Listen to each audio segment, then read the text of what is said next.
রফিক ভাই বাবারে বাবা। রনি ভাই শুরু। রফিক ভাই, একটা সময় তো ভালোভাবে আপনার রান ছিলেন আর কি, যখন হৃদয় সেটা জুড়ে ছিল। তারপরে মানে কি হলো, মানে এই কলাপসটা কিভাবে হলো বলে মনে হয়? আর দেখেন না, আমাদের টার্গেটটা কিন্তু মোটামুটি ভালোই ছিল। এক নম্বর হলো যে না, দেখা যাচ্ছে আমরা পাওয়ার প্লেটা কিন্তু প্রত্যেকটা ম্যাচে ভালো আমরা করতে পারতেছি না, তো এখান থেকে আমরা একটু পিছনে আছি। তারপরে দেখা যায় মাঝখানে একটু দেখা যাচ্ছে আপনার রান করে, আবার দেখা যায় যে দু একটা উইকেট গেলে ওখানে দেখা যায় আবার একটু স্লো হয়ে যায়। তাই আমরা ওভারঅল মনে করবো দেখা যাচ্ছে যে আমাদের ব্যাটিংটা একটু খারাপ হচ্ছে। রফিক ভাই, একটু কি সারপ্রাইজিং নোয়াখালীর কাছে হারিয়ে গেলেন? চিন্তা করছিলেন 6টা ম্যাচে তারা জিততে পারবে? অ্যাকচুয়ালি এটা পার্ট অফ দ্য গেম, এটা আপনি বলতে পারবেন না। কারণ কি আমরা কিন্তু বড় টিমগুলো যাই দেখবেন যে ছোটো ছোটো টিমের সাথেই একটা ধরা খেয়ে যায়।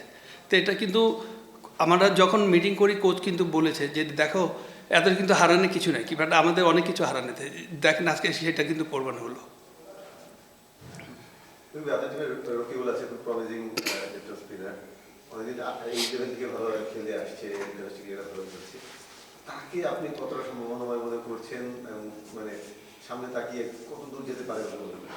আলহামদুলিল্লাহ, দেখেন যে কোনো জিনিস আপনার এই একটা দুইটা ম্যাচ বা একটা টুর্নামেন্ট খেলে দেখতে পারবেন না, বাট আপনি একটা প্লেয়ার যাচাই করতে হলে আপনি সময় দিতে হবে। আবার আপনি যখন সময় নিয়ে ওকে নেবেন, ওখানেও আপনি সময় দিতে হবে, তাহলে আপনি আমার কাছ থেকে কিছু পাবেন। তা আমি মনে করি যে এইসব ছেলেরা যত সময় নেবে তত আরও বেটার হবে। তা আমি মনে করি যে বাংলাদেশের ফিউচারে অনেক কিছু দেওয়ার এদের বাকি আছে।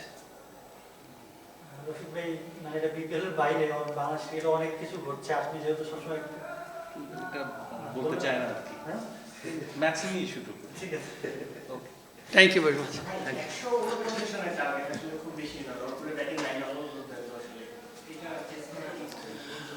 না, সেটাই তো বললাম যে আজকে সম্পূর্ণ কিন্তু আমরা দেখা যায় যে আউটগুলো দেখেছেন আপনারা, আমরা কিন্তু ভুল শট চয়েস করতে যে আউট হয়েছে। তা আমরা মনে করি যে আমাদের কলম খাতায় যেভাবে টিম আমাদের হয়েছে, তো অ্যাকচুয়ালি কি আপনার চেহারা কিন্তু খেলা হয় না, খেলা হয় মাঠে। তা আমরা কিন্তু ওখান থেকে পিছনে আছি।